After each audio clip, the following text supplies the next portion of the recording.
the U.S. is next. That is what Pentagon officials are telling us. They say Americans need to be on high alert because of what is currently going on in the Middle East. Now, you're probably no stranger to what is going on. We have Israel that is attacking Hamas. Hamas is embedded into Gaza, and that is actually taking the lives of thousands of civilians. Now, what is going on is that the United States has offered assistance to Israel. That assistance is slow coming because they agreed for $14.3 billion in additional funding. That funding is stalled because it passed through the House of Representatives. It has yet to pass through the Senate, and President Biden has not signed it, and it doesn't look like he will. With that said, President Biden is trying to be very clear, and he is trying to tell the rest of the world that what Israel is doing isn't completely wrong, but it needs to change. One thing he said today, Gaza's hospitals must be protected. Now, why would he say that? Well, the reason why he's saying that is because we are continuing to see just plumes of smoke from bombs, from missiles, from attacks. We now know that there are tanks outside the hospitals in Gaza. Okay? I want to read you this. It says, Israeli forces have reached the gates of Al-Shifa Hospital, where without electricity and fuel, patients are dying and corpses are decomposing, according to medical staff and health officials.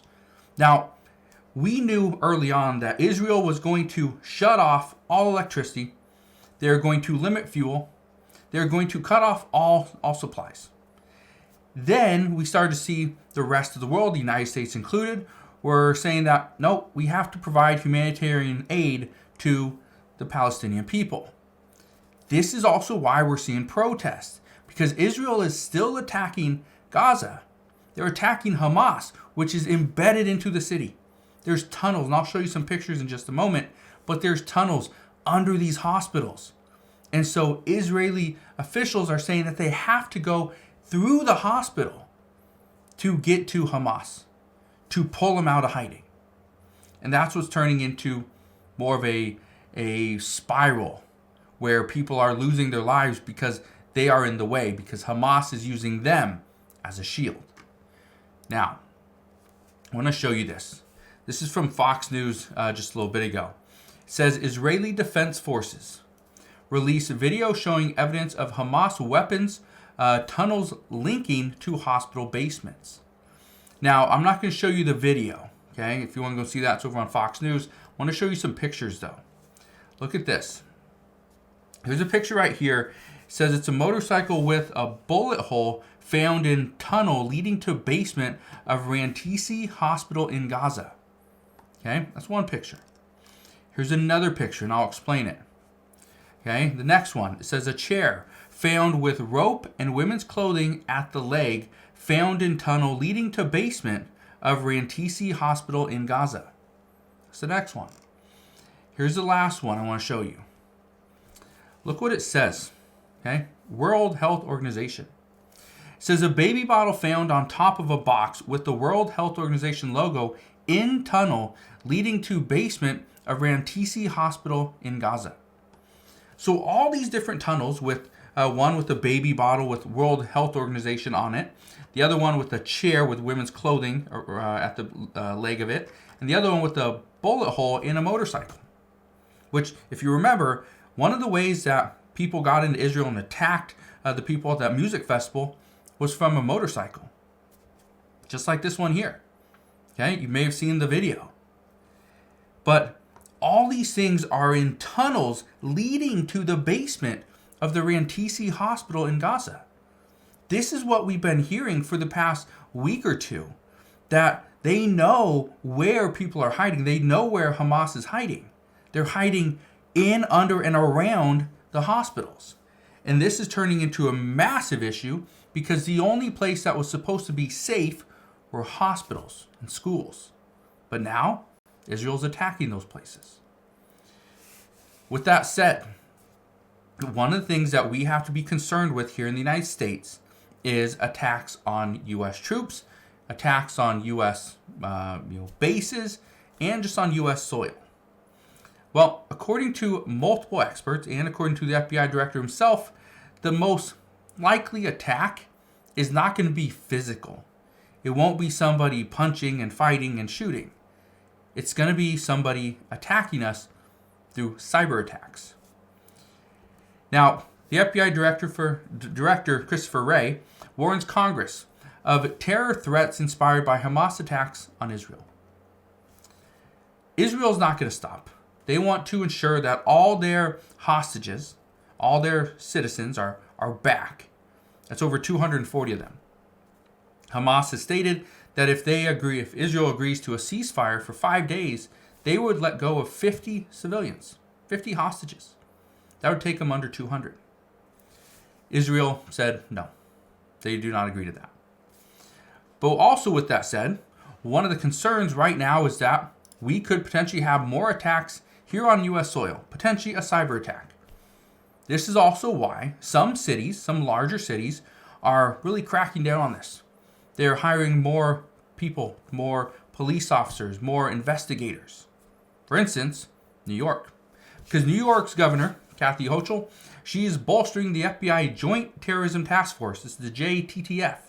And they're staffing over the rise in hate crimes and harassment. You may have seen the reports lately. I've talked about many here on this channel as well, that one of the things that we are seeing is there's a lot of protest. Okay? According to Kathy Hochul, she cites reported increase in anti-Semitic and Islamophobic incidents since the Israel-Hamas war. That's what she's saying. We're not just seeing that in New York. We're seeing that in larger cities. Okay? It's happening in California. It's happening in Boston, Chicago, Detroit. These are places that we're seeing this. Okay?